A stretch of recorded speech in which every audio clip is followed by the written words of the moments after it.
समझता है? Can you? Hello, tally में एंट्री किया था। अच्छा किया था ना, ठीक है, बहुत सिंपल। मैं आपको एकदम शॉर्ट एंड सिंपल में बताता हूँ। जर्नल एंट्री मतलब वो रफ बुक होती है, जिसको हम लोग स्कूल टाइम में रफ बुक बोलते हैं ना, रफ बुक, उसको हम लोग जर्नल एंट्री बुक बोलते हैं। जैसे समझो, आप एकदम सिंपल एग्जांपल दो तो आपको समझेगा। एक ग्रोसरी शॉप ले लो, एक ग्रोसरी शॉप ले लो, या फिर कोई भी एक नॉर्मल सा शॉप ले लो, कोई भी एक दुकान ले लो। वो दुकान वाला क्या करता है, उसके पास एक चोपड़ा होता है, बुक होती है, कुछ भी होता है वो बुक में लिखते जाता है, लिखते जाता है, लिखते जाता है। मिस्टर एक्स को इतना सेल किया, मिस्टर वाई से इतना पेमेंट लिया, बी को इतना दिया, ये प्रोडक्ट इतना गया, ये प्रोडक्ट इतना आना कम है। या फिर आप इधर जाओगे ना मेडिकल शॉप पे, तो मेडिकल सेंटर जो होता है, मेडिकल शॉप जो होता है, उधर आप देखो, समझो उसको आपने बोला कि भाई मेरे को पैरासीटामोल दे दे, तो वो आपको पैरासीटामोल दे देगा। और अगर वो देखता है कि उसके स्टॉक में अगर पैरासीटामोल खत्म होने वाली रहती है ना, तो वो एक चोपड़ा निकालता है, उस चोपड़े में एक एंट्री मारता है। आपने ऑब्जर्व किया है कभी ये? हाँ, तो इसी को जर्नल बोलते हैं। सिर्फ बुक्स में क्या होता है ना, वो अच्छे से लिखा होता है प्रिंट करके, जर्नल एंट्री उसी को बोलते हैं। जर्नल एक समराइज्ड रिकॉर्ड होता है ऑफ ऑल ट्रांजैक्शन।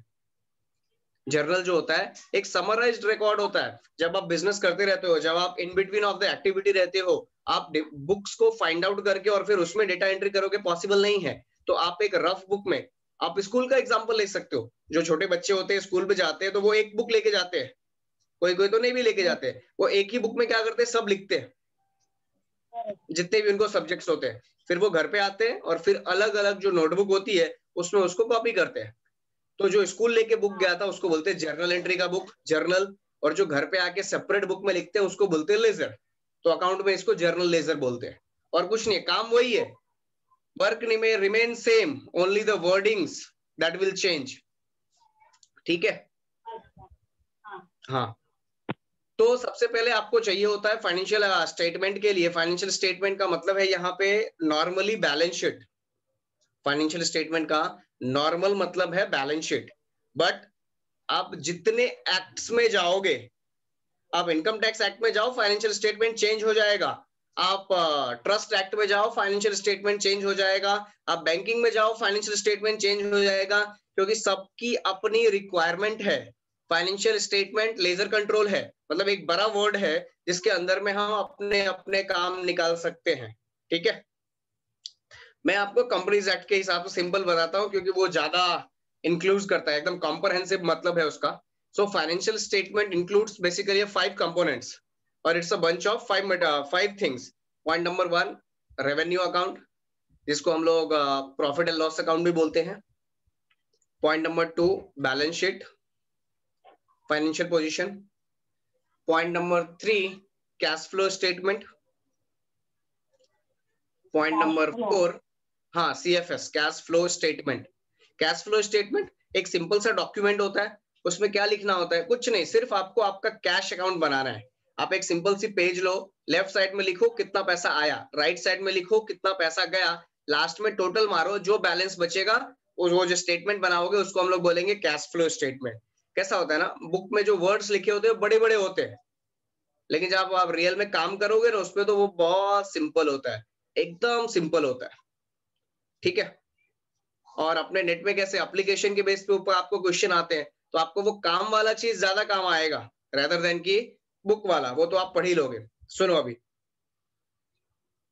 हाँ, फाइनेंशियल स्टेटमेंट में 5 चीज इंक्लूड होता है। पहला होता है रेवेन्यू अकाउंट, दूसरा होता है बैलेंस शीट, तीसरा होता है सीएफएस, कैश फ्लो स्टेटमेंट, चौथा होता है इक्विटी, चेंज इन इक्विटी, और पांचवा होता है any working note, any addendum, any additional addition, कुछ भी वर्किंग नोट्स वगैरह हम बनाते हैं ना सम के लास्ट में, वैसे ही बैलेंस शीट प्रिपरेशन के लास्ट में हम वर्किंग नोट बनाते हैं। तो जब आप ये 5 चीज को इंक्लूड करते हो तो उसको हम बोलते हैं फाइनेंशियल स्टेटमेंट। ठीक है? Financial statements starts with the beginning point is a documentation. Without any proper documentation there will be no entry in the books of account, irrespective of the authorization and authentication. If there is no document, you will not record anything in the books of account. चाहे उसके लिए BOD sign कर दे, चाहे उसके लिए Ramnath Kovind ji sign कर दे, तो भी आप बुक्स ऑफ अकाउंट में एक भी एंट्री नहीं मारोगे, क्योंकि आपको उसके लिए प्रूफ चाहिए होता है। जब तक सेल्स का डॉक्यूमेंट नहीं आएगा तब तक आप अकाउंट के बुक में सेल्स की एंट्री नहीं मारोगे, ठीक है। डॉक्यूमेंटेशन से फाइनेंशियल प्रिपरेशन स्टार्ट होता है। Documentation followed by journalisation, journal entry followed by ledger entry, उसको हम लोग पोस्टिंग भी बोलते हैं। लेजर मीन्स वो फेयर बुक होता है, सेपरेट बुक होता है, सबके लिए हम लोग सेपरेट सेपरेट अकाउंट बनाते हैं। लेजर में, जर्नल में जिन जिन अकाउंट्स का नाम आता है उसका सेपरेट लेजर बनता है, उसका सेपरेट बुक बनता है, और उसमें हम लोग पोस्टिंग करते हैं, एंट्रीज ट्रांसफर करते हैं जर्नल बुक से, ठीक है। वो पोस्टिंग होता है, लेजर होता है। Ledger followed by TB, trial balance. Trial balance क्या होता है? ट्रायल बैलेंस टी फॉर्मेट का अकाउंट है जिसका बेसिक यूज मैथमेटिकल और कैलकुलेटिव एक्यूरेसी के लिए होता है। ट्रायल बैलेंस का use journal entry, ledger entry को करेक्ट करने के लिए नहीं होता है। ट्रायल बैलेंस टी फॉर्मेट का, टी फॉर्मेट मीन्स, एक सेकंड में आपको ड्रॉ करके, अभी मेरे पास माउस नहीं है बट फिर भी मैं आपको ड्रॉ करके दिखाता हूँ। ये देखो, इसको बोलते हैं टी फॉर्मेट। टी, ये टी जैसा दिख रहा है ना। तो ट्रायल बैलेंस में इस साइड हम डेबिट लेते हैं, इस साइड हम क्रेडिट लेते हैं, ठीक है। और फिर क्या करते हैं, अकॉर्डिंगली हम वहां पे लिखते हैं। तो ट्रायल बैलेंस का बेसिक यूज क्या है? वो मैथमेटिकल एक्यूरेसी बताता है। कैसे? हम double entry accounting system follow करते हैं, तो डेबिट साइड और क्रेडिट साइड जो है वो बाय डिफॉल्ट टैली होगा, इसकी गारंटी होती है। अगर नहीं हो रहा है तो अकाउंट में रॉन्ग है, कुछ ना कुछ तो रॉन्ग है, कहीं ना कहीं गलती हो गई है। तो ledger, then trial balance, then trial balance के बाद, ट्रायल बैलेंस के बेस पे हम लोग बनाते हैं बैलेंस शीट, और balance sheet you can take it as a financial statement right now, consider it as a financial statement. तो ये पूरा प्रोसेस है। अब इस प्रोसेस में बहुत सारी चीजें आती है। sometime there may be shortage, sometime there may be overvaluation, sometime there may be undervaluation. So it depends upon the situation to situation, and accordingly we are going to do rectification in that. Sometime the rectification may be after the year end, sometime the rectification may be before the year end. So वो तो चलने वाला ही है, ठीक है। But this is the overall process that how you are going to prepare your financial statement, ठीक है। एक ओवरव्यू आया आपको बैलेंस शीट बनाने के लिए क्या क्या करना पड़ेगा? क्या क्या करना पड़ेगा बताओ? डॉक्यूमेंटेशन, एंट्रीज होनी चाहिए, डॉक्यूमेंटेशन होना चाहिए। और बैलेंस शीट बनाने के लिए डॉक्यूमेंटेशन, फिर journal entry, and then balance. Actually मुझे लग रहा है आपका माइक बहुत दूर है, थोड़ा सा माइक को नजदीक लो तो आवाज प्रॉपर आएगा। डॉक्यूमेंटेशन, उसके बाद जर्नल एंट्री, हाँ, उसके बाद एंट्री, फिर हाँ, ट्रायल बैलेंस, हाँ, देन इट विल बिकम। हाँ, हाँ, बराबर। अभी फाइनेंशियल स्टेटमेंट में कैसा, फाइनेंशियल स्टेटमेंट में जैसे मैंने आपको जर्नल एंट्री बोला, लेजर एंट्री बोला, तो यहाँ पे बुक्स होते हैं। प्राइमरी बुक होती है, सब्सिडरी बुक होती है, ठीक है। फिर primary book, first entry book, primary book, first entry book, subsidiary book. Subsidiary book के अंदर में 5-6 अलग अलग बुक्स आते हैं, जैसे परचेज बुक है, सेल्स बुक है, परचेज रिटर्न बुक है, सेल्स रिटर्न बुक है। ये सारे मटेरियल जो भी मैं आपको बता रहा हूँ ये एफवाई का सिलेबस है। एफवाई मतलब 11th 12th में ये सारा डेटा मिलेगा आपको। अगर कभी आपको रेफर करना है तो आप क्या करोगे, 11th 12th का डेटा फॉलो करोगे, चाहे वो स्टेट बोर्ड्स का हो, चाहे वो एनसीईआरटी वाला सिलेबस हो, ठीक है। अगर आप 11th 12th का सिलेबस करोगे तो फिर आपको ये सब चीजें मिलेगी। उससे ऊपर जाओगे तो ये सब नहीं मिलेगा, इससे हायर स्टैंडर्ड का मिलेगा, वो थोड़ा समझने में टफ बैठेगा। तो different different types of books होते हैं। सब्सिडरी बुक में समझो परचेज बुक है, तो आप नोट्स लेते रहना, सिर्फ नाम लिखते जाना, बाद में आपको वो रिवाइज करने में अच्छा रहेगा। परचेज बुक, तो परचेज बुक का बेसिक यूज क्या रहता है, उसमें परचेज लिखते हैं, लेकिन फिर समझने वाली बात आती है कौन सा परचेज, क्योंकि यहाँ पे परचेज भी अपने पास दो है, एक कैश परचेज है और एक क्रेडिट परचेज है, बराबर है। तो याद रखो सब्सिडरी बुक में जितने भी अकाउंट्स आ रहे हैं उसमें हम क्रेडिट चीजें लिखते हैं, जैसे परचेज बुक है तो उसमें क्रेडिट परचेज होगा, कैश परचेज वो तो कैश अकाउंट में जाएगा, कैश परचेज किधर जाएगा, कैश अकाउंट में जाएगा।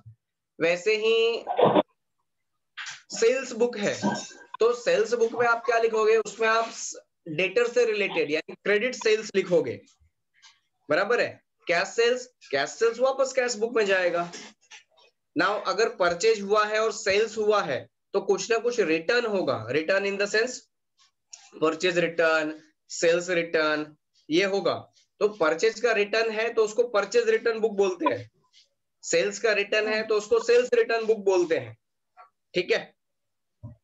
जो परचेज रिटर्न है, जो परचेज रिटर्न है वो हमेशा आपको क्रेडिट बैलेंस देगा, जो सेल्स रिटर्न है वो हमेशा आपको डेबिट बैलेंस देगा। ये परचेज और सेल्स के उल्टे में चलते हैं, परचेज जो होता है हमेशा डेबिट बैलेंस देता है, डेबिट साइड आता है, सेल्स जो है वो हमेशा क्रेडिट बैलेंस देता है, क्रेडिट साइड आता है। तो इनके जो रिटर्न्स होते हैं वो हमेशा उल्टा दिखाते हैं, सेल्स का रिटर्न डेबिट, परचेज का रिटर्न क्रेडिट। तो ऐसे करके आप इसको मेमोराइज कर सकते हो।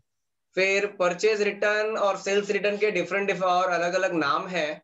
परचेज रिटर्न को हम लोग रिटर्न आउटवर्ड भी बोलते हैं, रिटर्न आउटवर्ड। सेल्स रिटर्न को हम लोग रिटर्न इनवर्ड भी बोलते हैं, ठीक है। तो purchase return, purchase book, sales book, purchase return book, sales return book, journal proper and cash का कैश बुक में, कैश बुक के अलग अलग टाइप है। कैश बुक में सिंपल कैश बुक है, सिंपल कैश बुक यानी डेबिट साइड क्रेडिट साइड, पैसा आया पैसा गया। उसके बाद cash book with bank column है, यानी वहां पे हम एक ही में कैश अकाउंट भी बनाते जाते हैं, साथ में बैंक अकाउंट भी बनाए जाते हैं, तो अलग अलग बनाने की जरूरत नहीं पड़ेगी। फिर एक थर्ड टाइप है कैश बुक का, कैश बैंक एंड डिस्काउंट, बराबर। फिर पेटी कैश बुक है, पेटी कैश बुक छोटे मोटे खर्चे के लिए यूज होता है। पेटी कैश बुक में उसके मेंटेनेंस के अलग अलग सिस्टम है, इंप्रेस्ड सिस्टम है, एनालिटिकल सिस्टम है। एनालिटिकल सिस्टम में हम लोग क्या करते हैं, कंपोनेंट वाइज लाइन ड्रॉ करते हैं, यानी हम उसको एक माइक्रो लेवल तक एनालाइज करने की कोशिश करते हैं। समझो जहां पे ओवरहेड्स ज्यादा है, ठीक है,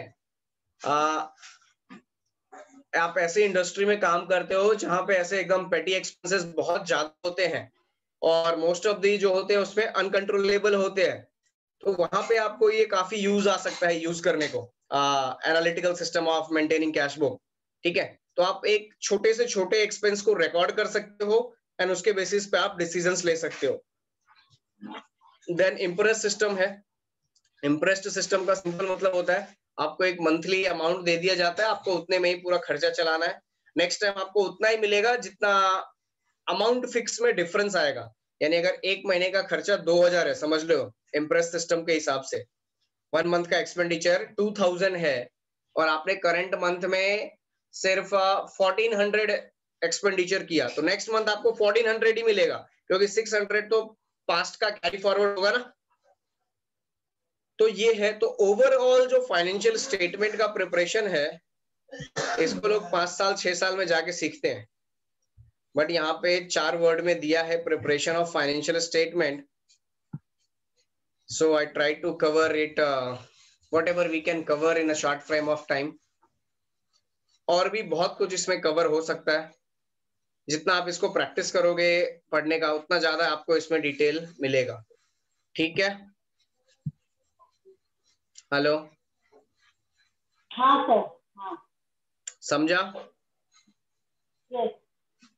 देखो आपको सब कुछ एक ही बार में समझ जाएगा इसकी कोई श्योरिटी नहीं है, गारंटी की तो बात ही नहीं, श्योरिटी नहीं है, लेकिन एक ओवरव्यू आएगा ना, ओवरव्यू मींस कैसे बोलेंगे, एक ब्रीफ में आपको समझेगा कि ये ऐसा होता है, that is more than sufficient. You can explore it later on whenever required, try to explore it, definitely you will be able to recall it and definitely you will be able to solve it. The most important part is वो compressed form में समझ में आया ना, that is more than sufficient.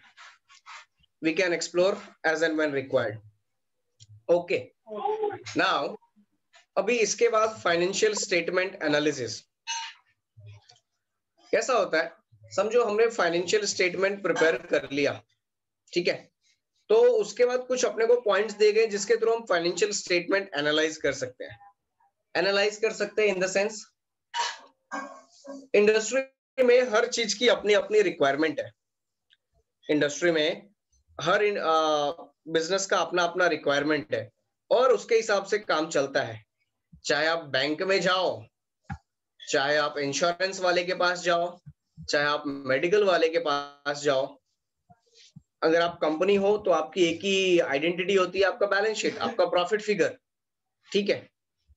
So as a management का employ और at a manager, you should be able to analyze your financial statement, and what should be the outcome of that? The outcome should be the unique values, or outcome should be the classified data.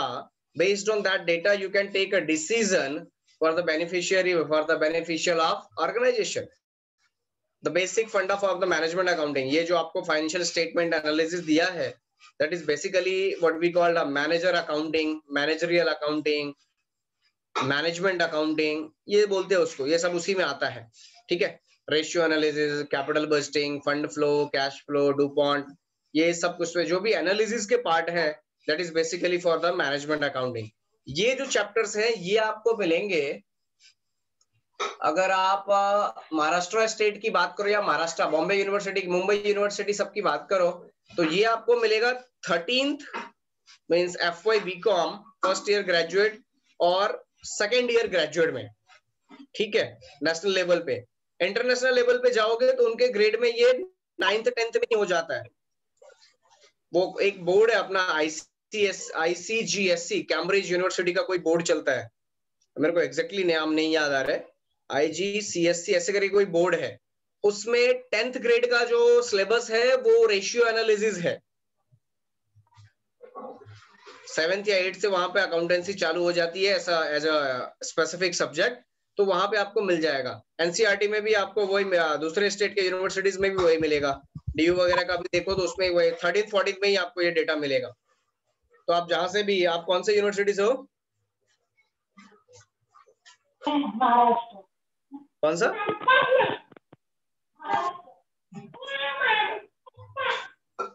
Hello,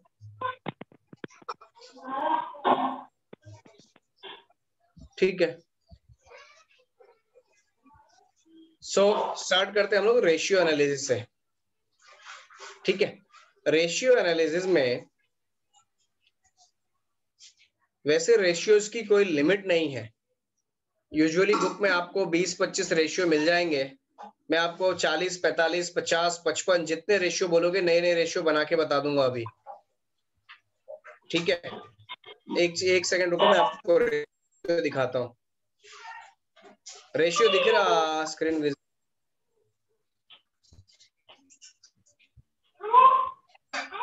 एक छोटा सा PDF है, commerce account and audit, amalgamation basic accounting branch commerce company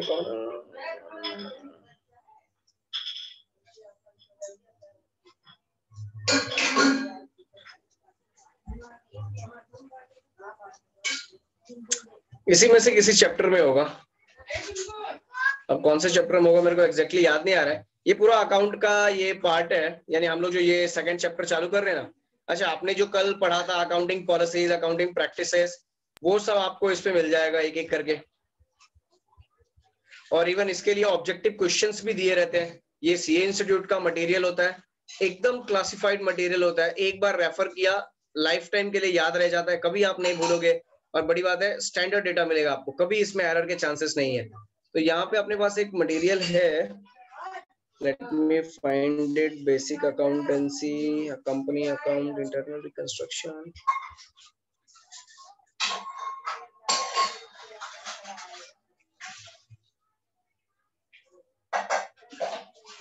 एक second time देना मुझे जरा, chapter wise दिया है ना। अच्छा, ये अकाउंटिंग कॉन्सेप्ट्स हैं। देखो, आपने जो भी कल कॉन्सेप्ट्स पढ़े, entity concept, matching concept, costing, money measurement, periodicity, accrual, वो सब आपको मिल जाएंगे विद एग्जांपल। तो सिर्फ एक बार आपको रेफर करना होता है बस, that is more than sufficient.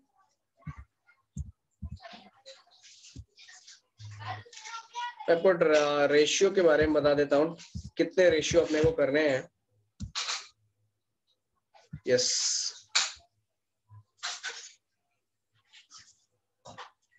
खुल जाओ भाई।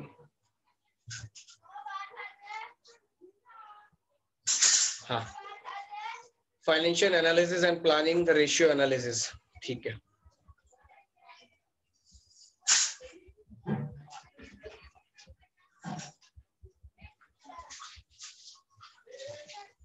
ये टोटल अपने को रेशियो करने हैं, करीब एक 20-25 रेशियो आएगा, ठीक है।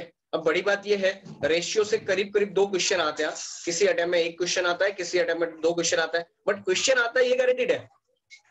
और रेशियो का जो भी क्वेश्चन रहता है वो फॉर्मूला बेस्ड क्वेश्चन रहता है, ये प्योर मैथमेटिक्स है।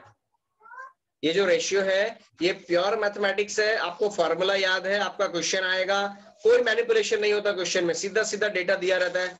बट बड़ी बात है, आपको फॉर्मूला आता है क्या? अगर फॉर्मूला आता है तो आपके 2 या 4 मार्क्स फिक्स हो जाएंगे।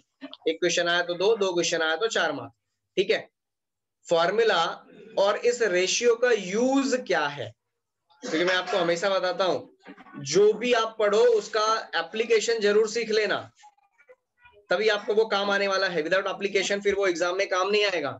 तो यहाँ पे हम जो भी रेशियो पढ़ने वाले हैं उसका क्या यूज होता है मार्केट में, बिजनेस में, धंधे में, हम लोग उसका कैसे यूज करते हैं वो आपको ध्यान में होना चाहिए। करंट रेशियो का यूज कैसा होता है, वर्किंग कैपिटल का यूज कैसा होता है।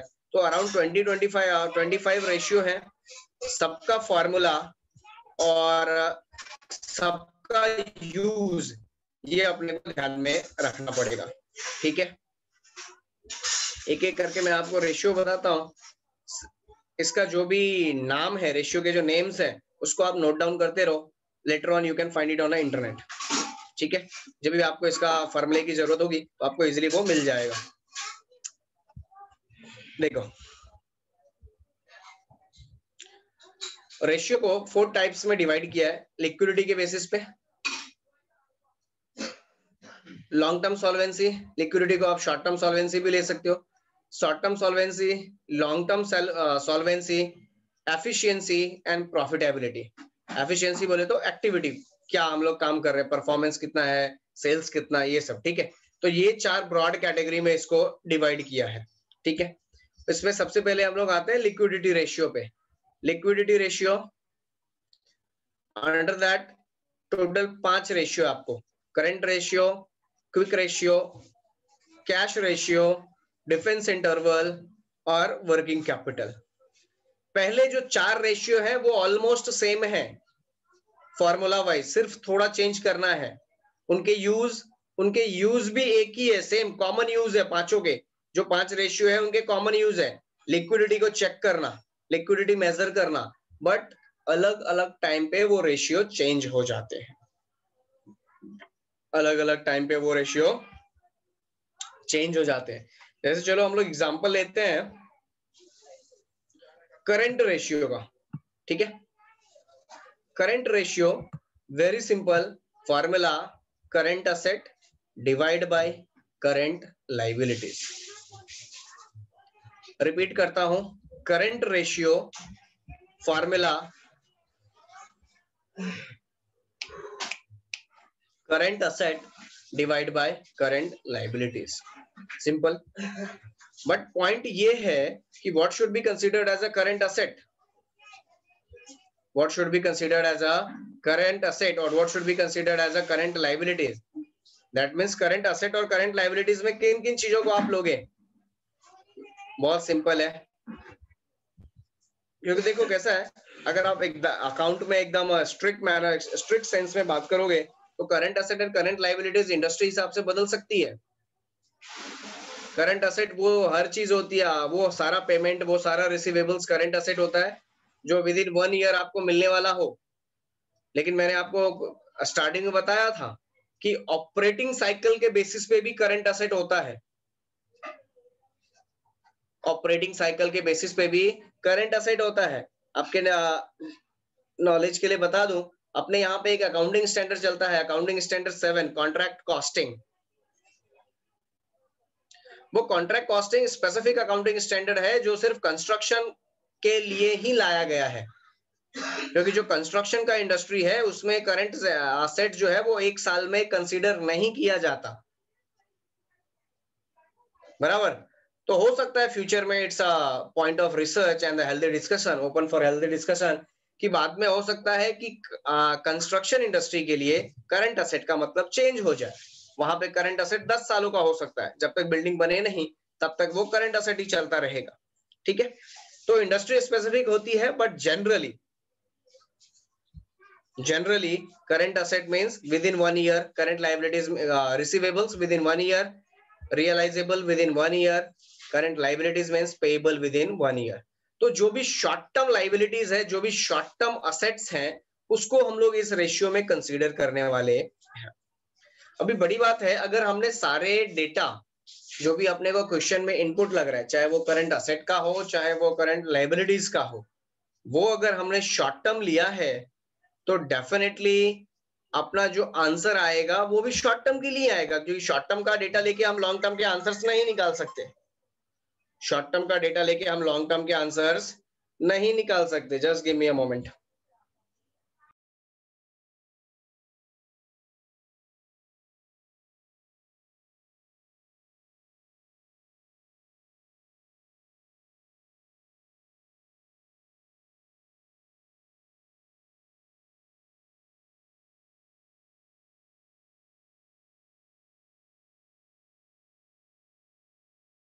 तो अंडर करंट असेट आप क्या क्या कंसीडर करोगे?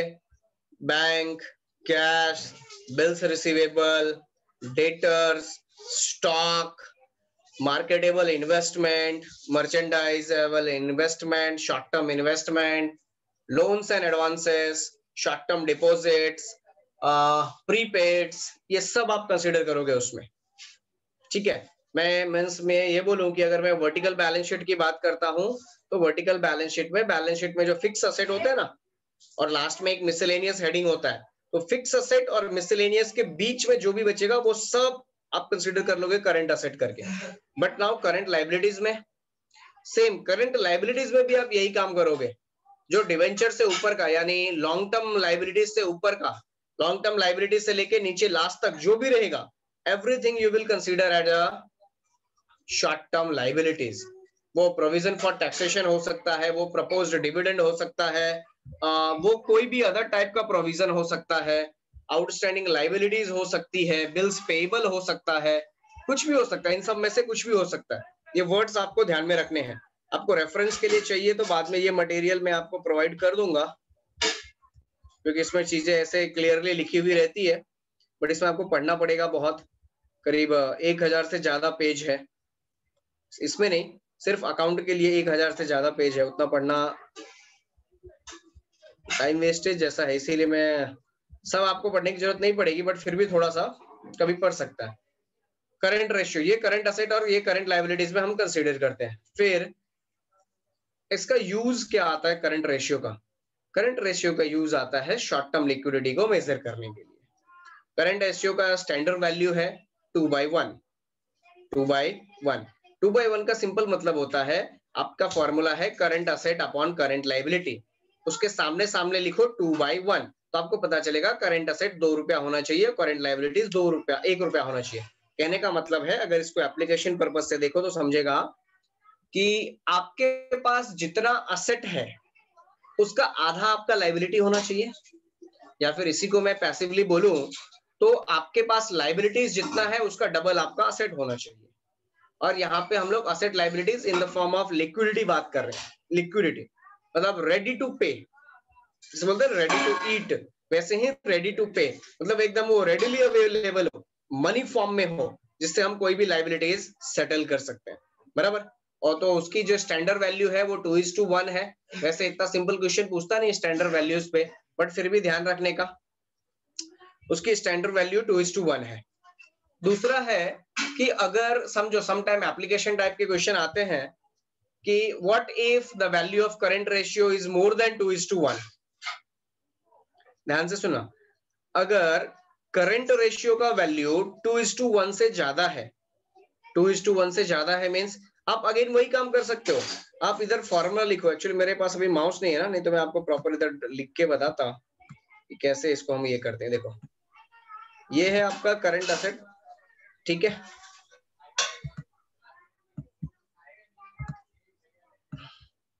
ये है आपका करंट लायबिलिटीज, ठीक है। इसके इक्वल टू में आपको स्टैंडर्ड वैल्यू को रखना है। स्टैंडर्ड वैल्यू क्या है इनका? स्टैंडर्ड वैल्यू है 2:1, ठीक है। अगर ये इससे ज्यादा रहा, ठीक है, ये स्टैंडर्ड वैल्यू को एक्सीड करता है तो समझो 4:1 है। क्या है? 4:1। तो इसका सिंपल सा इंटरप्रिटेशन है, लाइबिलिटी मेरी 1 रुपया है, यानी मेरी जिम्मेदारी, मुझे देना कितना है? मात्र 1 रुपया। मेरे पास है कितना? 4 रुपया।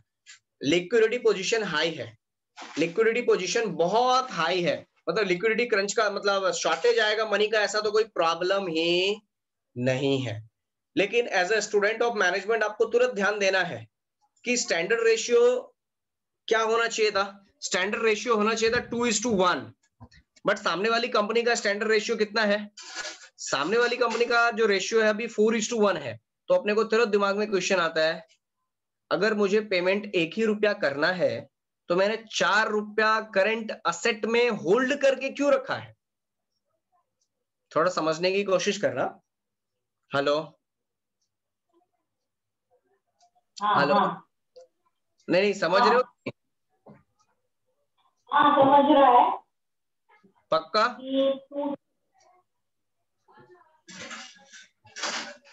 चलो ठीक है, अभी पता चल जाएगा समझ रहे हो कि नहीं। देखो, अगर 4 रुपया हमने करंट असेट में डाल के रखा हुआ है तो करंट असेट में बहुत सारे कंपोनेंट है। मोस्टली कंपनी किसमें उसका क्या रहेगा? मोस्टली स्टॉक रहेगा या मोस्टली डेटर रहेगा, ठीक है। अगर समझो स्टॉक है तो हम ये बोल सकते हैं कि यार स्टॉक है मतलब आप स्टॉक क्लियर नहीं कर पा रहे हो, और स्टॉक क्लियर नहीं कर पा रहे हो तो आपका करंट असेट का जो पैसा है, जो आपका पैसा है वो स्टॉक के फॉर्म में ब्लॉक है। स्टॉक के फॉर्म में ब्लॉक है मतलब आपका सेलिंग डिपार्टमेंट झक मार रहा है उधर बैठ के, खाली फोकट पैसा लेके वो लोग एंजॉय कर रहे हैं। सेलिंग डिपार्टमेंट काम नहीं कर रहा है, बदलो सालों को, सिंपल। तो देखो, एक रेशियो से हमने सब कुछ ट्रेस कर लिया, कहाँ पे काम हो रही है, कहाँ पे काम नहीं हो रही है। तो ऐसे करके अगर आप मुझे 5 रेशियो दे दोगे तो मैं आपको बता दूंगा कौन सा आदमी आपके कारखाने में काम कर रहा है और कौन बैठ के सिर्फ टाइम पास करने आया है। मैं आपके ऑफिस में कभी विजिट नहीं करूंगा, लेकिन I will make sure that I should be able to analyze each and every component based on the few figures in your balance sheet.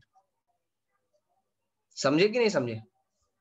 हाँ सर समझ। हाँ, आप बैंक वालों के पास जाओगे ना, बैंक वालों के पास लोन वगैरह लेने के लिए, तो भी वो वही पूछते हैं, या फिर वो तो भी वो चेक करते हैं आपकी लिक्विडिटी कितनी है। देखो, आपने हाउसिंग लोन लिया, आपने हाउसिंग लोन लिया, तो समझो घर का कीमत है 50 करोड़, नहीं ज्यादा हो गया, घर का कीमत है 5 करोड़, ठीक है, घर का कीमत 5 करोड़, तो वो 5 करोड़ तो फिक्स ही है ना। आज अगर घर का कीमत 5 करोड़ है और बैंक ने आपको 5 करोड़ का लोन दिया ना, लेट्स टेक कि 100% लोन दिया, तो आपको बैंक का क्या है? बैंक का सेफ्टी है कि भाई जिस दिन आप मेरा पैसा नहीं दोगे बस निपटा देंगे हम आपको। राजेश जी थोड़ा सा, बैंक आपको निपटा देगा, आपका डॉक्यूमेंट लेगा, आपका घर बेचेगा और अपना डेट सेटल करेगा।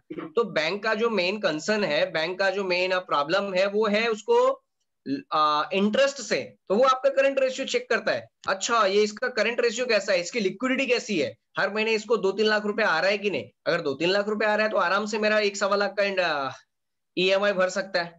लेकिन अगर इसकी लिक्विडिटी बराबर नहीं है तो मैंने इसको लोन दे दिया तो मेरा जो कैपिटल अमाउंट है वो सेफ है, पर जो मेरा इंटरेस्ट का रेगुलर इनकम है वो तो ये बंदा ब्लॉक कर बैठेगा ना।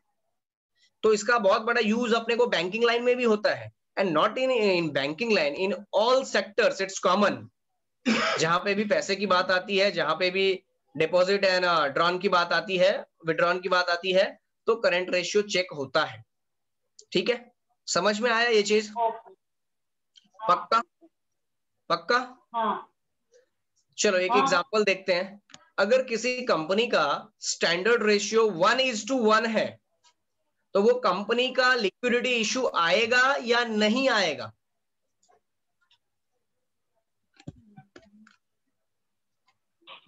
नहीं है, उसको पेमेंट भी 1 करना है और उसके पास है भी 1। तो नहीं आएगा लिक्विडिटी इशू।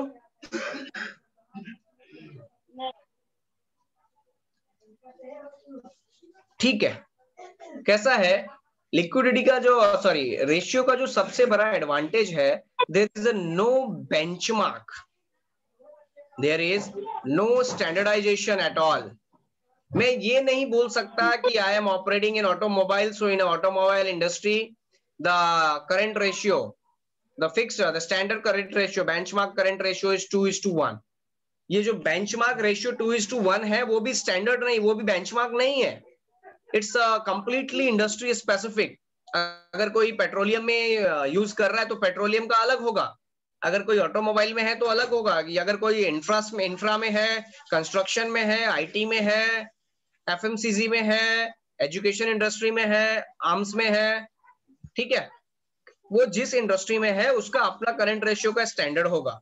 तो sometime your answer may go right और it may wrong, that depends upon the industry to industry. आपने बोला कि उसका करंट एसेट भी एक है, करंट लायबिलिटीज भी एक है, दैट मीन्स मैडम उसके पास उतना ही पैसा है कि जितना उसको खर्चा करना है, या फिर जितनी उसकी जिम्मेदारी है उतना ही उसका पैसा है। अगर कभी उसका मन हुआ और खर्चा करने का तो फिर तो उसको वर्किंग कैपिटल बढ़ाना पड़ेगा ना। So that's why the standard ratio 2:1 is approximate appropriate। हाँ, मेरे वर्ड्स को ध्यान रखिएगा, ये करीब करीब ज्यादा सही है, मैं ऐसा बोलना चाहता हूँ, ठीक है। तो if any ratio of any particular industry which is lesser than 2:1, that means there may be some liquidity issue, there may be some liquidity crisis at a later on stage। I hope I am clear। Yes sir। समझ में आया ये? Problem create कर सकता है।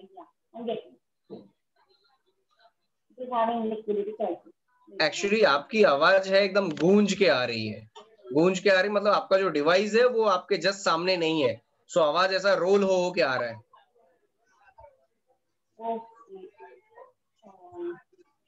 May be speaker है बाजू में तो आप चैट बॉक्स में लिखो, कोई तकलीफ नहीं है। अपने पास इसमें एक चैट बॉक्स करके फंक्शन होता है इसमें, देखो होगा, मोर वगैरह पे क्लिक करके देखिए, उस पे है, तो आप उस पे क्लिक करिए और आपका जो भी क्वेश्चन है आप उसमें लिखो, मैं यहाँ से रीड करके आपको रिप्लाई कर दूंगा। हाँ, very good, yes yes yes. तो आपका जो भी क्वेश्चन है ना,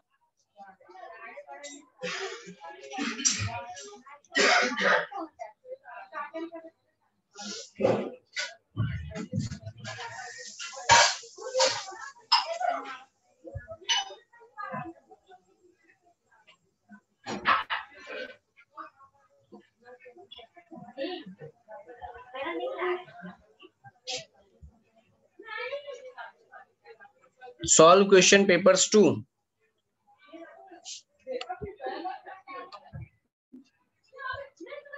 Not getting, please write complete a question, complete, don't write in WhatsApp language, what you are trying to ask write in a proper manner। और बड़ी बात, क्वेश्चन पूछ रहे हो तो बाद में क्वेश्चन मार्क लगाओ, अदरवाइज मैं उसको अफर्मेटिव असर्शन लिख के करके समझूंगा। Solve question paper, are you asking और are you replying?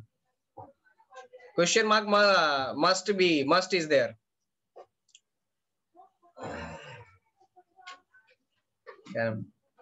Yes, I'm not practicing at home, so please help me with the question. Yes, that is perfect. Not practicing at a home, so you want to practice some questions now? Okay, okay, hold on.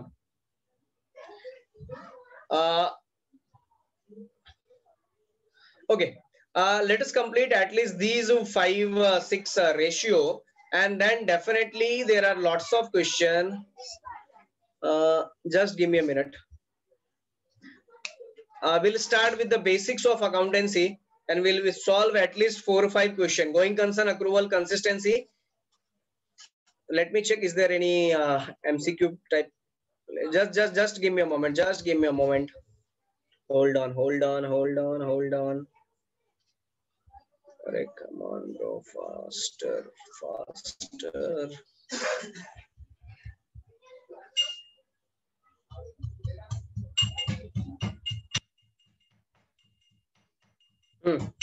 There are around 7 और ये 7 14 13 है, around 20 around 18-20 question है। हम लोग ये ratio complete करते हैं, then हम लोग उसको कंटिन्यू करेंगे, ठीक है। चलो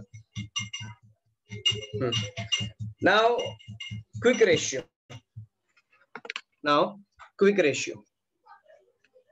देखो क्विक रेशियो में सिर्फ नाम ही क्विक है, इसमें क्विक जैसा कुछ भी नहीं है, ये करंट रेशियो से भी टफ है, ठीक है। तो आपको क्या ध्यान में रखना है, quick ratio is a extension of current ratio. अब मैं आपको करंट रेशियो का डेटा दिखाता हूँ, क्योंकि अब हमने पढ़ लिया है तो आपको ध्यान में रहेगा। देखो ये करंट रेशियो, ये इरेज क्यों नहीं हो रहा है यार,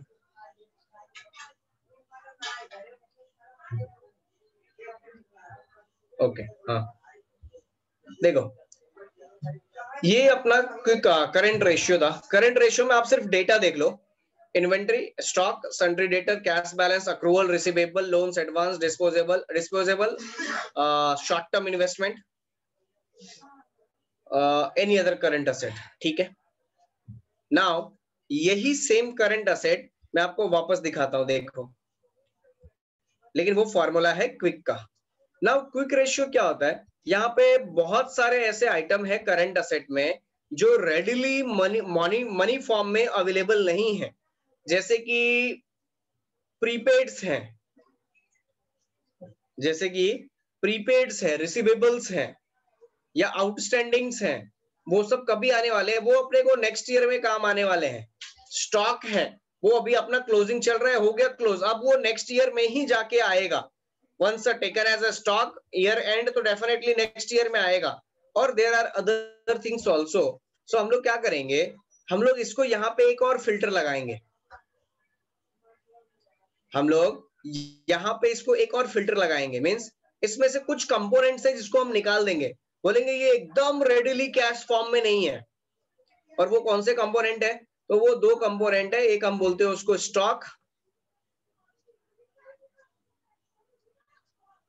यस, और एक हम बोलते हैं उसको प्रीपेड एक्सपेंसेस, प्रीपेड, एक हम लोग उसको क्या बोलते हैं, प्रीपेड एक्सपेंसेस, ठीक है।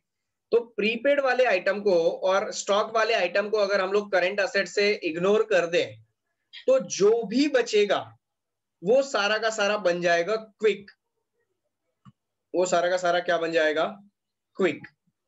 मैं एक बार फिर बोलता हूं, प्रीपेड वाले आइटम्स को और स्टॉक वाले आइटम को, इन दोनों को अगर हमने रिमूव कर दिया तो क्या होगा, आपके पास जो भी बचेगा वो बचेगा आपका क्विक रेशियो का असेट। जैसे यहाँ पे हमने करंट असेट लिखा है ना, तो क्विक रेशियो का फॉर्मूला सेम है, यहाँ करंट को रिप्लेस करो क्विक से, यहाँ पे करंट को रिप्लेस करो क्विक से, यहाँ पे करंट को रिप्लेस करो क्विक से, ठीक है। करंट रेशियो का फॉर्मूला क्या था, CA/CL, current asset divide by current liabilities. Quick ratio का फॉर्मूला क्या है, करंट को क्विक से रिप्लेस करो, फॉर्मूला रिमेन सेम। बट जब आप इंटरप्रिटेशन में जाओगे, डेटा में जाओगे, तो वहां भी लफड़ा है। वहां क्या लफड़ा है, current asset means everything other than fix asset and miscellaneous expenditure, मतलब आपको सब लेना है, करंट असेट के हेड में बैलेंस शीट में जो भी लिखा रहेगा वो सब ले लेना है, करंट लायबिलिटीज में सेम। लेकिन जब आप क्विक में जाओगे, क्विक असेट में, तो वहां पे इन्वेंट्री नहीं लोगे, स्टॉक नहीं लोगे और प्रीपेड एक्सपेंसेस नहीं लोगे, ठीक है। जब आप क्विक लायबिलिटीज में जाओगे, तो बैंक ओवरड्राफ्ट नहीं लोगे, क्या नहीं लोगे, बैंक ओडी नहीं लोगे। अभी कैसा है, बैंक ओवरड्राफ्ट के ऊपर बहुत बड़ा डिस्कशन है, ठीक है। अभी हम पीएचडी के लिए थीसिस तो लिख नहीं रहे, बैंक ओवरड्राफ्ट के लिए there can be a healthy discussion, मंथ का डिस्कशन हो सकता है कि why bank overdraft, whether bank overdraft should form part of a quick asset or whether bank overdraft should not form part of a quick liabilities. तो उसको quick liabilities में लेना है नहीं लेना है डिपेंड करता है आपके असम्पशंस के ऊपर। और अकाउंट वाले लोगों का सिंपल सा ट्रिक होता है, जिधर कंफ्यूजन होता है उधर हम नीचे एक नोट डाल देते हैं, take appropriate assumption whenever necessary. So आप अपने, जिसको हिंदी में बोलते हैं ना, अपने हिसाब से समझ के ले लो, तो अपने हिसाब से समझ के ले लेते हैं हम लोग। तो अभी आप क्विक रेशियो में, क्विक रेशियो का formula quick asset upon quick liabilities, quick asset upon quick liabilities. Now there may be a question that current asset is also going to measure the liquidity of organization. Now quick ratio is also going to measure the liquidity of our organization. So why we are wasting time between these two ratio rather than having only one as a measurement of liquidity? तो ऐसा नहीं है। क्या होता है, दोनों का एक लेवल ऑफ कंट्रोल है, दोनों का एक क्या है, up to a particular extent current ratio will be more useful, at a particular situation quick ratio will be more useful. तो जब आपको एकदम स्ट्रिक्ट कंट्रोल चाहिए, एकदम स्ट्रिक्टली आपको जानना है कि इस बंदे के पास कितना रोकड़ा बैठता है, so what you will use at that time, you will use quick ratio. आपको ओवरऑल जानना है, ऐसे हाँ मोटा, जिसको बोलते हैं हम लोग हिंदी में मोटा मोटी बता दो, अंदाजे से बता दो कितना है। तो अगर आपको मोटा मोटी ऊपर से समझना है कि इसका लिक्विडिटी का कैसा है, तो आप क्या करोगे, करंट रेशियो, ठीक है। So quick ratio is a step extension, is a one step ahead to current ratio, and it's a best measure, और I can say comparatively best measure as compared to comparatively best measure than current ratio. Current ratio quick ratio का standard format है, जैसे standard value था ना current ratio का 2:1, वैसे ही quick ratio का भी अपना स्टैंडर्ड फॉर्मेट है। उसका स्टैंडर्ड वैल्यू क्या है, उसका स्टैंडर्ड वैल्यू है 1/1। करंट रेशियो का स्टैंडर्ड वैल्यू था, इधर किधर तो लिखा होगा, एक मिनट रुको दिखाता हूँ। हाँ ये देखो यहाँ पे लिखा है, ठीक है। इसका स्टैंडर्ड वैल्यू कितना था, 2/1। इसका स्टैंडर्ड वैल्यू कितना है, 1/1। मतलब अगर आप क्विक रेशियो चेक कर रहे हो किसी ऑर्गेनाइजेशन का, और आपको पता चल रहा है कि इस ऑर्गेनाइजेशन में 1 रुपया इसको देना है और 1 ही रुपया इसके पास देने के लिए है, दैट मीन्स करंट असेट भी इसका 1 रुपया है और करंट लाइबिलिटीज भी, क्विक असेट भी और क्विक लाइबिलिटीज भी 1-1 रुपया ही है। So we can say it's a standard value. The company is satisfying the standard requirement. So there may not be some liquidity crisis. We are not going to give a guarantee. It will be the assurance only. ठीक है, हो सकता है कि वहां पे liquidity crisis नहीं हो, बराबर, क्योंकि रेशियो के अपने डिसएडवांटेजेस हैं, inheritance limitations of ratio that can not be eliminated, that can not be ignored. Yes, so quick ratio में आपको ध्यान रखना है 1:1 होगा, उसका रेशियो, उसका वैल्यू फॉर्मूला होता है quick asset upon quick liabilities, उसका स्टैंडर्ड वैल्यू है 1/1, उसका यूज है as a measurement of a strict control, that's it. Again you are going to check the liquidity only, but as I told you in the very beginning only that in the liquidity ratio we will just check the liquidity.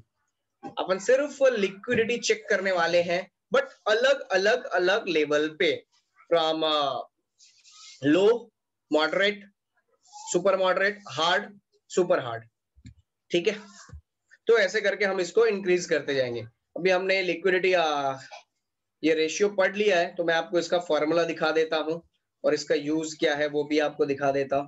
ये quick ratio का formula है, ये quick ratio का formula है, उसकी value भी कहीं ना कहीं दी रहेगी नीचे में, ये उसकी इंटरप्रिटेशन है। मीन्स ये जो मटेरियल है, ये जो स्टडी रेफरेंस मटेरियल है, बहुत क्लासिफाइड टाइप का डेटा मिलता है यहाँ पे ये भी लिखा होता है कि इसका इंटरप्रिटेशन क्या है, यानी आपको इंडस्ट्री स्पेसिफिक इसके ऊपर जो गाइडेंस नोट आएगा उसमें तो ये भी लिखा होता है कि कौन सी इंडस्ट्री में आपको कैसे सोचना है। समझो आप ऑर्नामेंट्स में हो, क्या बोलते हो उसको, बुलियन वाले में हो, तो आपको ये भी लिखा रहेगा कि आप हीरा बेचते हो तो आपको क्या देखना है, आप प्लेटिनम बेचते हो तो क्या देखना है, आप लोहा बेचते हो तो क्या देखना है। अगर आप समझो इंश्योरेंस में हो तो गाइडेंस नोट की तो अपने को जरूरत नहीं पड़ेगी अभी, बट ये मटेरियल बहुत स्पेसिफाइड है और इसके बेसिस पे आपको अपना नोट्स बना लेना है, क्योंकि ये इंस्टीट्यूट का डेटा है, अपने को कभी समझ में नहीं आएगी। लेकिन हाँ, इसमें से अगर हमने कुछ एक्सट्रैक्ट कर लिया अपने लिए तो वो अपने को हमेशा याद रह जाएगा। नाउ थर्ड रेशियो है आपका कैश रेशियो और एब्सोल्यूट लिक्विडिटी रेशियो। नाउ देखो, जैसे जैसे हम लोग इसमें स्टेप अहेड जाएंगे तो ऑटोमेटिक जो कंट्रोल होगा वो टफ होता चला जाएगा। जो करंट रेशियो था वो ऐसे था, क्विक रेशियो थोड़ा टफ हुआ, कैश रेशियो और टफ होगा, बेसिक डिफेंस और टफ होगा, और लास्ट में इतना टफ हो जाएगा कि हम सिर्फ रोकड़े की बात करेंगे, सिर्फ कैश, क्योंकि वही एक फॉर्मेट है जो किसी भी चीज को सेटल कर सकती है। वही एक फॉर्मेट है जो किसी भी चीज को सेटल कर सकती है। बैंक बैलेंस है, आपने बैंक में रखा है, बैंक बंद है, क्या कर सकते हो, कुछ नहीं कर सकते हो। वैसे भी बैंक वाले सब नशे में होते हैं आधे टाइम। हाँ, और गलती से एसबीआई है तब तो मतलब बहुत निश्चित है आदमी की। ठीक है, एचडीएफसी वगैरह है तो आपको बेनिफिट भी है, आप फोन भी करोगे तो आपका काम हो जाएगा। तो ऐसा है। तो जैसे जैसे हम लिक्विडिटी के में स्टेप अहेड जाएंगे, आपका जो रेशियो है वो टफर होते जाएगा, वो एकदम टफ हार्डेस्ट होता जाएगा। देखो, कैश रेशियो और एब्सोल्यूट लिक्विडिटी रेशियो, पहले हमने सारे करंट असेट कंसीडर किए थे, फिर हमने वो करंट असेट कंसीडर किए जो एग्जैक्टली लिक्विड फॉर्म में है विद इन ए ईयर। अब हम सिर्फ वही असेट कंसीडर कर रहे हैं जो रियलिटी में लिक्विडिटी फॉर्म में है, और कुछ टाइम बाद हम उसको भी हटा देंगे, सिर्फ कैश को कंसीडर करेंगे, सिर्फ कैश को कंसीडर करेंगे। तो कैश रेशियो और एब्सोल्यूट लिक्विडिटी, ठीक है, इसका सिंपल फॉर्मूला कैश, बैंक और मार्केटेबल सिक्योरिटीज। यहाँ पे जो वर्ड मार्केटेबल है ना, थोड़ी देर पहले हमने देखा था, बट आपको ध्यान होगा कि नहीं ध्यान होगा, इसीलिए मैं लेके चलता हूं वापस। वहां पे लिखा था डिस्पोजेबल, इधर तो लिखा होगा इधर ही, हाँ ये देखो इधर लिखा है डिस्पोजेबल, बोले तो जिसको डिस्पोज कर सकते हैं। डिस्पोज मतलब इन्वेस्टमेंट डिस्पोज नहीं होता, वो सेल हो जाता है। तो यहाँ पे उसको हम लोग सेलेबल या शॉर्ट टर्म या डिस्पोजेबल, अलग अलग वर्ड है, अलग अलग बुक में अलग अलग यूज होता है, अपने वो समझना चाहिए।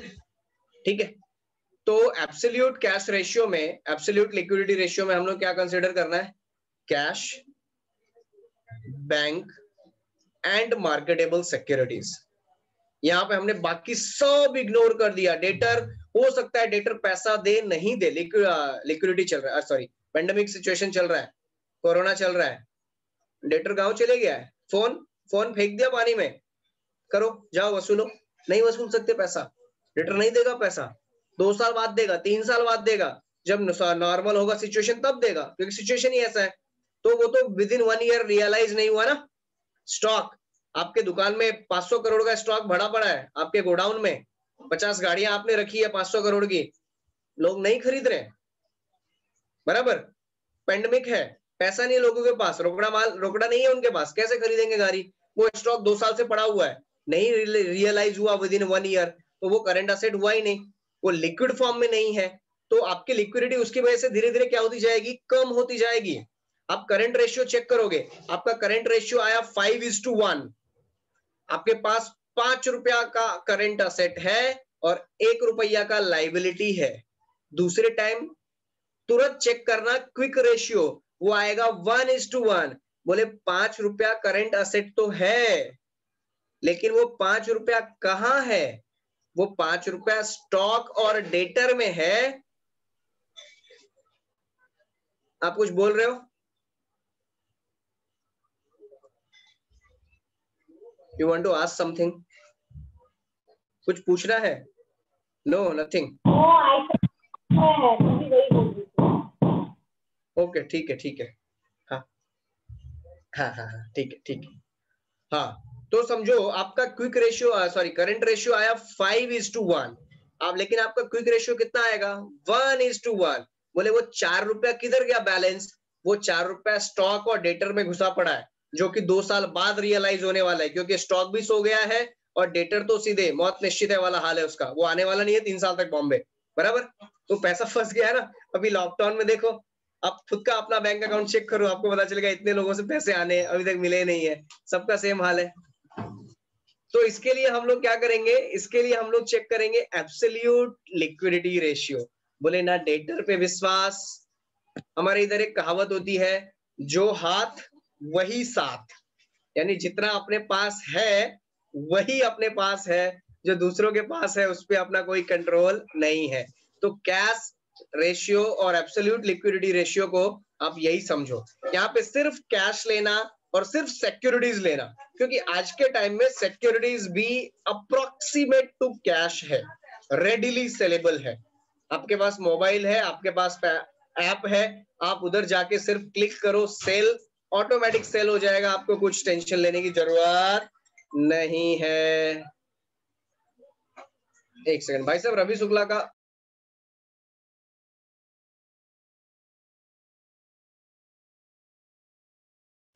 ठीक है।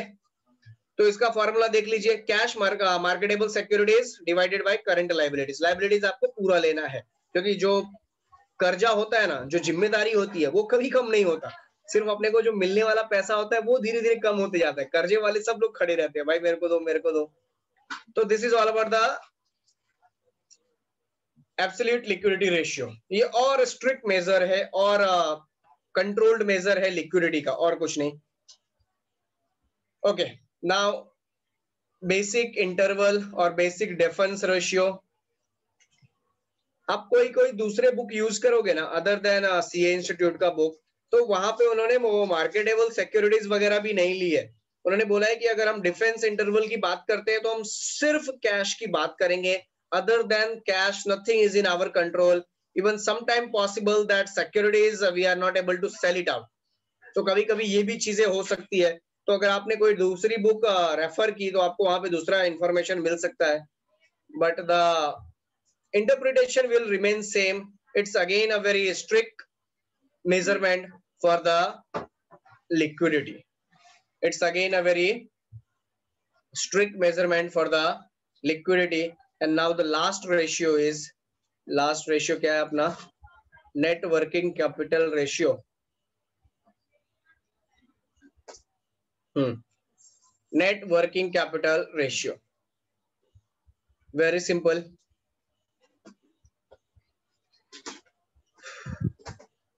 वर्किंग कैपिटल, अगर देखो वर्किंग कैपिटल बहुत सिंपल सा वर्ड है, वर्किंग कैपिटल।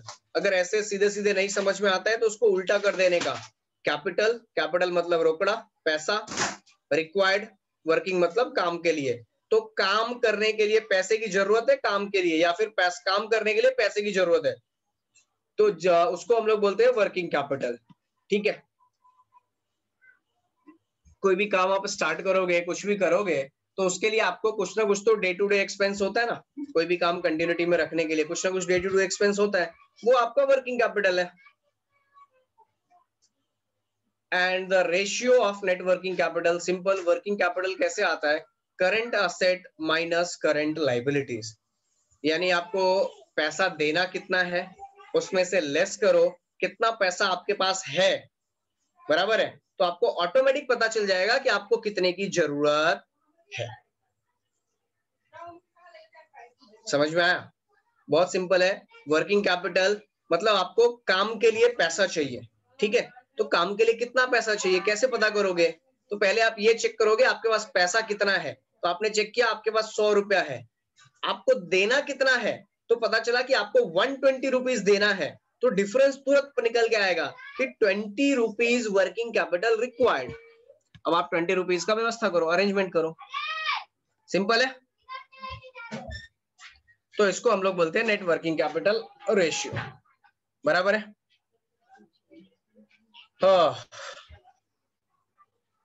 ठीक है।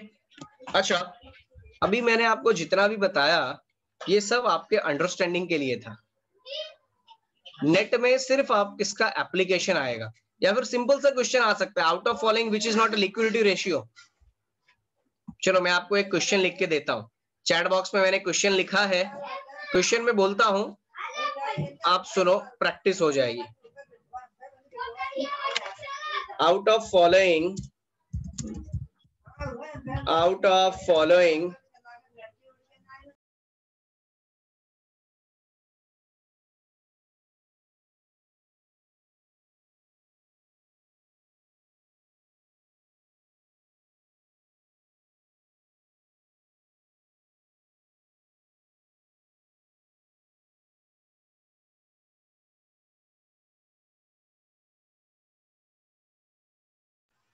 मैं आपको ऑप्शन भेज रहा हूं।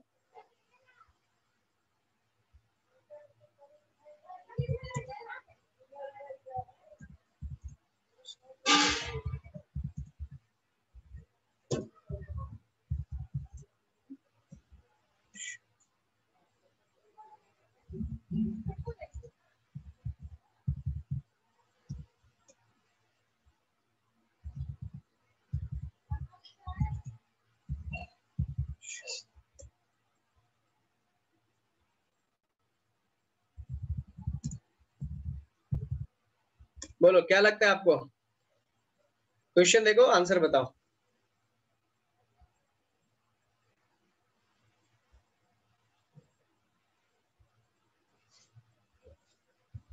ये तो बहुत सिंपल था, लेकिन अच्छा है। वेरी गुड, कॉन्ग्रेचुलेशन, आप पास हो गए। इसके लास्ट में कुछ ना कुछ क्वेश्चन होना चाहिए, ऐसा मेरा अंदाजा है। लेट्स सी है क्या क्वेश्चन। ये तो कैलकुलेशन वाला है। सर मेरे पास है ना अरिहंत की बुक है, अरिहंत की मैनेजमेंट की। हेलो। हाँ हाँ, मैं सुन रहा हूँ। आपको उसमें ना सर अकाउंटिंग का कोई यही नहीं है, सिलेबस में है ही नहीं अकाउंटिंग। अकाउंटिंग सिलेबस में नहीं है? हाँ नहीं, तो वो बुक मैनेजमेंट फाड़ की। के आप फेंक दो, उस बुक का कोई यूज नहीं है।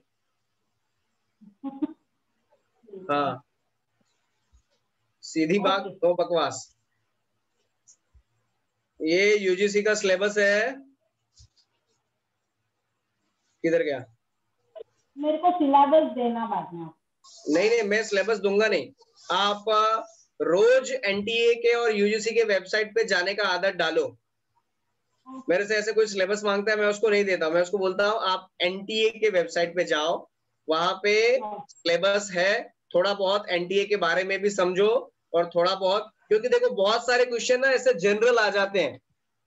हाँ, बहुत, एक बार क्वेश्चन आया था सीएसआईआर का फुल फॉर्म, अपने पेपर 1 में फुल फॉर्म्स आते हैं।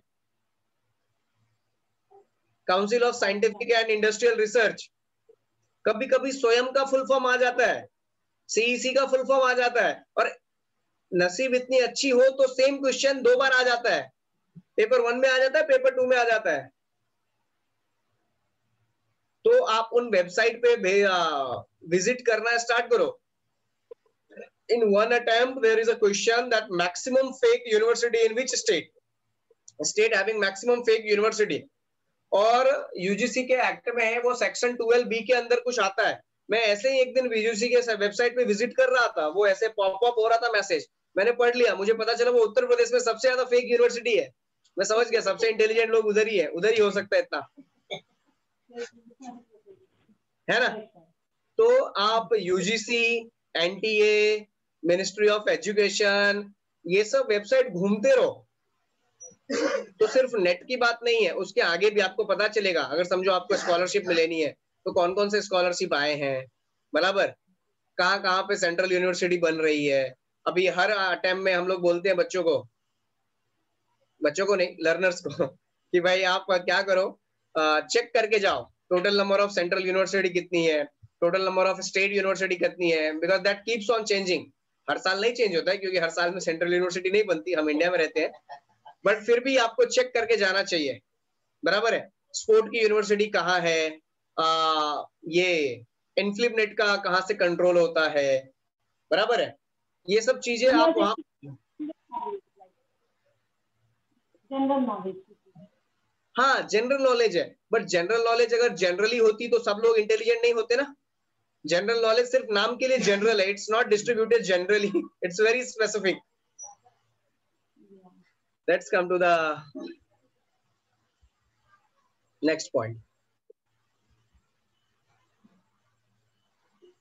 ओके, चलिए नेक्स्ट पॉइंट पे आते हैं।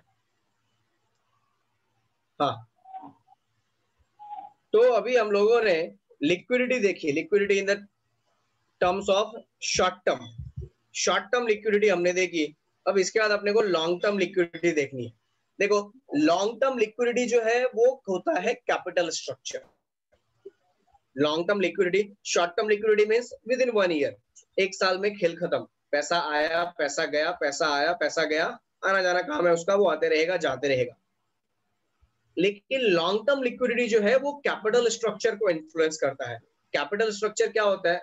वो सिंपल सा चीज होता है, मैंने बोला ना, अगर कोई चीज सीधी सीधी लिखी होती है ना और आपको नहीं समझे तो उसको पलट देने का।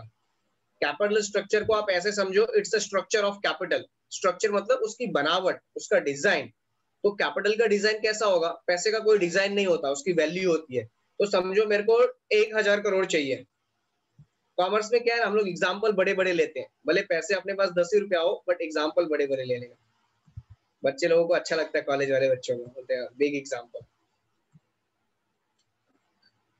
तो समझो, एक्चुअली मैं लिख नहीं पा रहा बट आप समझ जाओ। एक सेकंड राजेश भाई, कुछ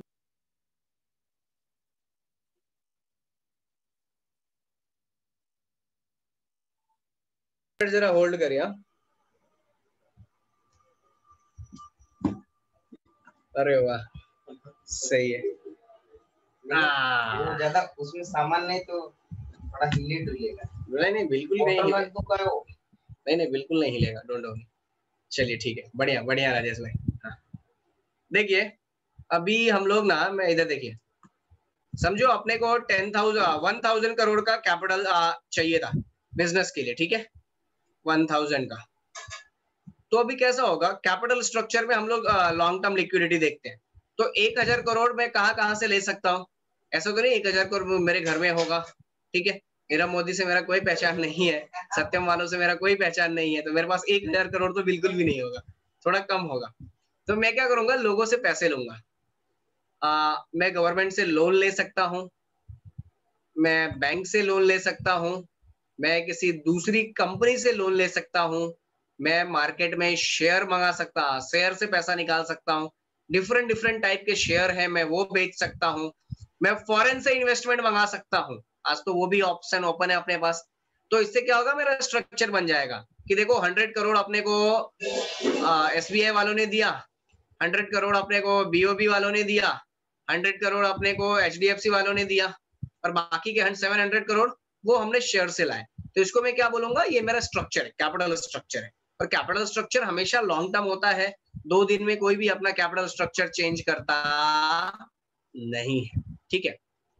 अब कैपिटल स्ट्रक्चर को समझने से पहले आपको मैनेजमेंट का फॉर्मेट समझना पड़ेगा कि मैनेजमेंट अकाउंटिंग में फॉर्मेट कैसा होता है। मैनेजमेंट अकाउंट का जो फाइनेंशियल अकाउंटिंग होती है उसमें अकाउंट का फॉर्मेट अलग है, और जो मैनेजमेंट अकाउंटिंग होती है उसमें अकाउंट का फॉर्मेट अलग है। मैं ट्राई करता हूं, मेरे पास शायद एक PPT होगी कि मैं आपको एक बार सिर्फ सिंपली बता दूं कि ये फॉर्मेट है मैनेजमेंट अकाउंट का। अब मुझे 1 मिनट टाइम दो। वाह, एक सेकेंड ना।